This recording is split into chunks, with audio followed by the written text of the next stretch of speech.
I'm Michael Killen.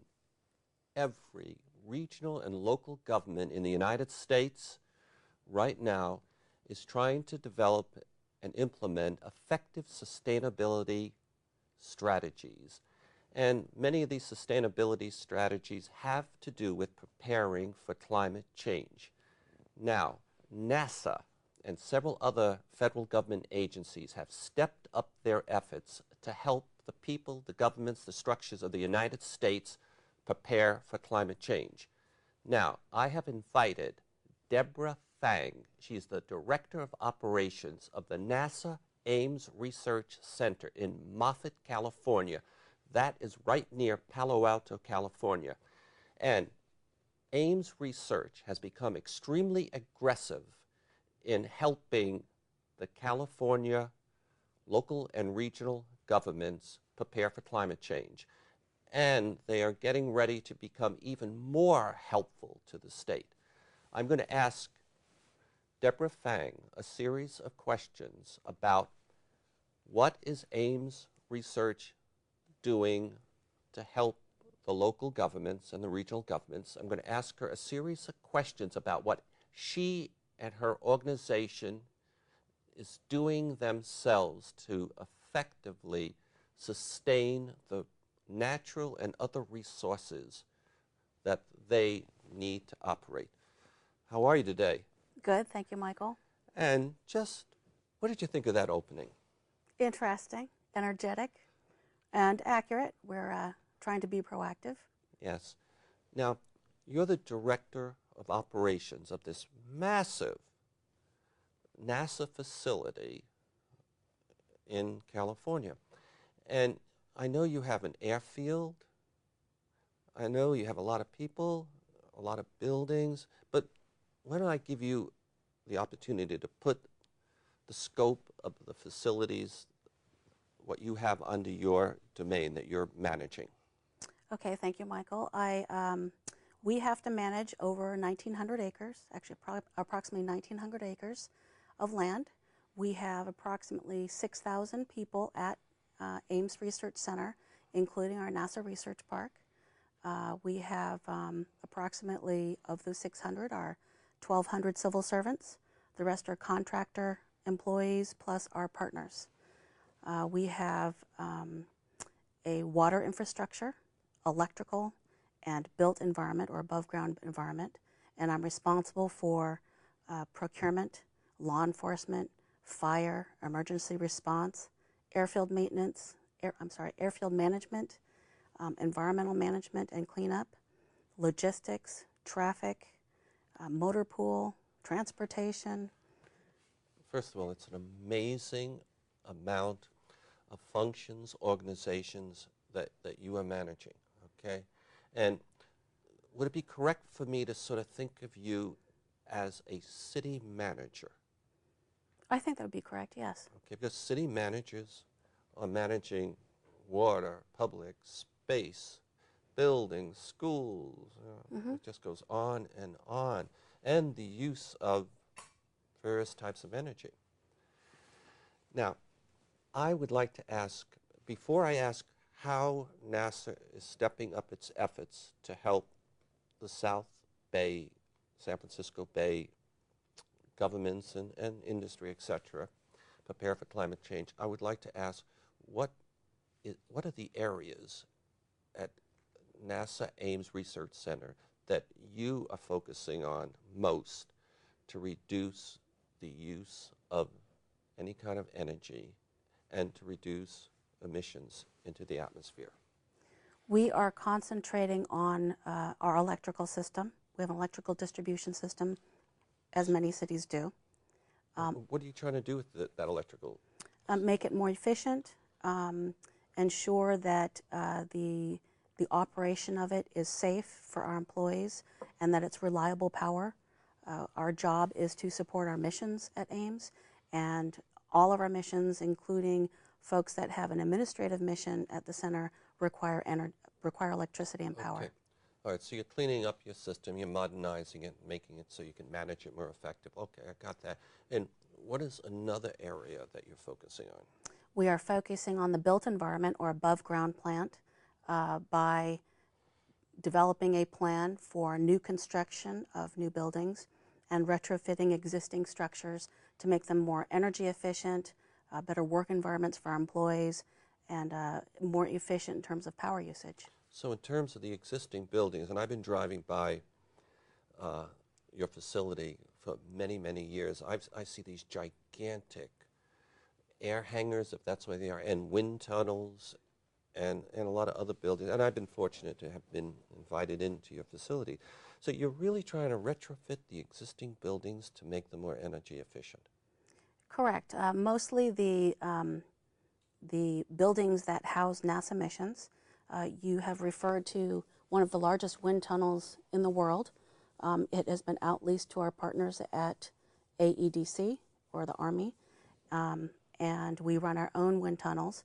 We often will retrofit or have programs to renew boilers or replace boilers or antiquated systems that are not terribly efficient in either cooling or heating, or replacing cooling systems, cooling towers. Okay. And then I think you implied you're building new buildings or a new building. We have the very first new construction at Ames Research Center in the last 25 years, the sustainability base, which is on the front end of our campus. It should complete in May or the spring of 2011, and it has been established as the greenest building in federal government.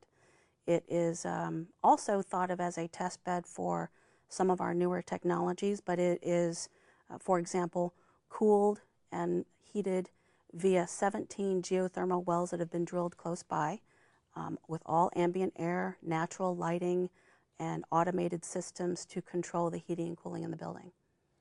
The most energy efficient building in the federal system. Yes, sir. Wells that go down into the and bring up into the thermal, and you have new devices for harnessing the energy of the wind. We have, the best way I can describe it is it's existing technology applied in a whole new way. So, for example, the windows in the building are all going to be naturally or automatically actuated based upon the heating or temperature inside the building. We have photovoltaic panels on one side of the building, and radiation panels for heat on the roof of the building. And when you drove by it, it's a little bit different looking building than you've seen otherwise, and we're pretty proud of it. Why does it look a little different? It was built to take advantage of being able to use photovoltaics. It is oriented, I believe, to be the most efficient in terms of sunlight, the use of sunlight and natural light, and wind or air for cooling and heating. We have also started to put in the last touches on the landscaping, which is water efficient, natural landscape, while preserving some of the older trees and vegetation in the area. Okay. I want to ask you, how do you feel?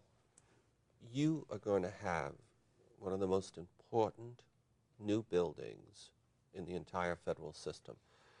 You're the city manager and you manage all the facility. How do you feel? Is this something that you are especially proud of?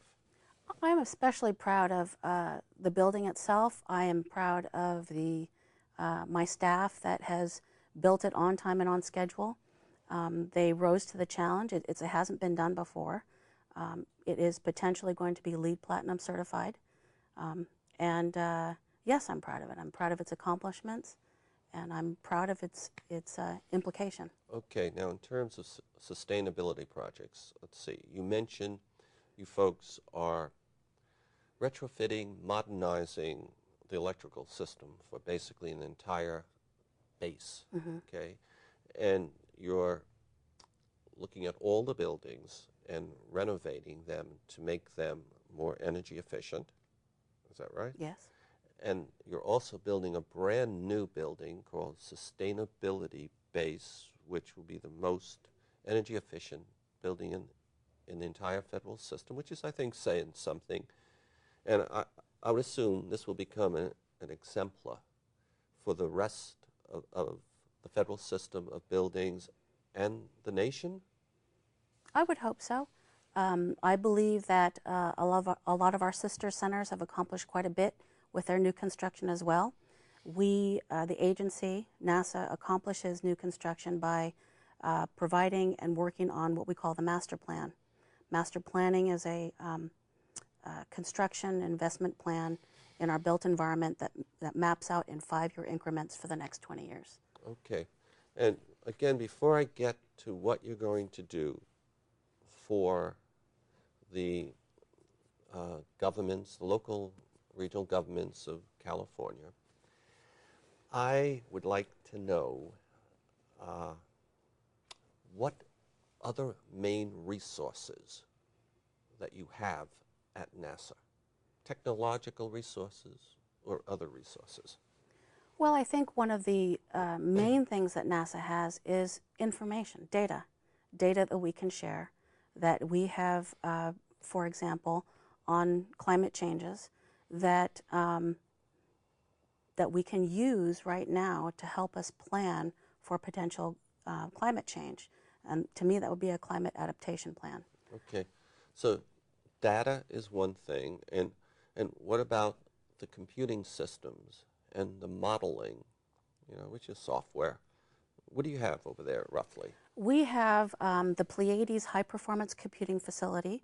It is in the top 10 of the fastest computers in the world, and it's also one of the greenest in the top 10, meaning it's energy efficient, top 10 in the world. We're proud of its its computing capabilities, and it is absolutely necessary for NASA missions. Good. And what do you call it, Pleiades? Pleiades is the name. Pleiades. I used to think I knew something about complex computing systems, but I guess I don't any longer. Okay, so you have this in the top 10 computing system, and it's also one of the most energy efficient. Okay, all right. And you got the modeling software, and am I correct, you have this data that you collect by having the satellites constantly traveling around the Earth, and you have planes, I think, and you probably have deals with Google and a lot of other folks. And would that be putting it all together? Essentially, I mean, if we talk about the NASA data that's available, they put it into a global model that we can pull down the information in a way that it's usable and we can understand it, to be able to incorporate what we think is happening in the climate in the region into something like a master plan. Okay. All right. And I'm about to ask you about California, but before I do that, you also have Earth Sciences Division. Yes. And is it the Earth Science Division of NASA, or does NASA have many? NASA has multiple Earth Science divisions. It is the Earth Science Division for NASA Ames, and they are heavy participants in this. Okay. Now I'm moving toward California, which you folks are going to be offering the federal, the local and regional governments. But first, I just want to look at the national scene for a second. So Ames is one of how many facilities in the United States? We have 10 field centers, including the Jet Propulsion Laboratory in Pasadena and headquarters in Washington, D.C. Okay, so you have 10 in Washington, okay, that's plus right. headquarters. And they're spread all around the United States. And I believe President Obama issued an executive order, and in that executive order he asked you folks, NASA, to be more helpful to us folks on this planet. Would that be correct? I think that's correct. I can be a little more specific than that. I would love you to be. We have had an existing order that dealt with greenhouse gas reduction, and we more recently got an executive order to basically beef that up by doing a little bit of planet climate adaptation with regard to, energy savings and water usage and the like. Right. So it's broad. Okay, and under this executive order, um, do you also work more closely with the EPA and other federal government agencies?